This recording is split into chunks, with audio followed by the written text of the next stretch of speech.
আসসালামু আলাইকুম। রনি ম্যাথ কেয়ারে স্বাগতম।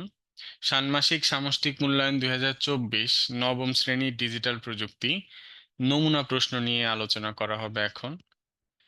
কাজ 1। একটি বিষয়বস্তু দেওয়া আছে, বস্তুর সাথে সম্পর্কিত সংবাদ উপাদান কি কি হতে পারে তার নিজের মতো করে লিখো। বিষয়: আমাদের বিদ্যালয়ে শিক্ষার্থীদের অনুপস্থিতি। যে বিষয়টিকে গুরুত্ব দিতে চাই, যে যে তথ্য থাকতে পারে, যে উপাত্ত বা ডেটা থাকতে পারে, যার যার যার সাক্ষাৎকার থাকতে পারে। কাজ 2।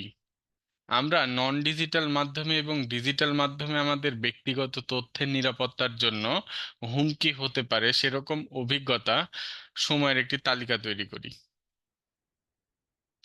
নন ডিজিটাল মাধ্যমে কি কি হুমকি, নিরাপত্তা হুমকি, ডিজিটাল মাধ্যমে কি কি নিরাপত্তার হুমকি থাকতে পারে, এরকম একটা লিস্ট তৈরি করতে হবে। 3 নম্বর, বাস্তব জীবনে ও বিভিন্ন জায়গায় আমরা নানাভাবে বুলিং এর শিকার হয়ে থাকি। এবার আমরা বাস্তব জীবনে ঘটা বুলিং এবং সাইবার বুলিং এর 5টি করে অভিজ্ঞতা লিখি। বাম পাশে আছে বাস্তব জীবনে ঘটা বুলিং, ডান পাশে আছে সাইবার বুলিং।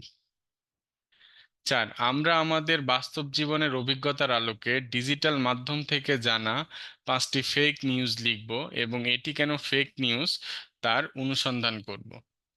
বাম পাশে আছে ফেক নিউজ, এখানে 5টা ফেক নিউজ লিখতে হবে এবং নিউজগুলো কেন ফেক হলো তার কারণ লিখতে হবে।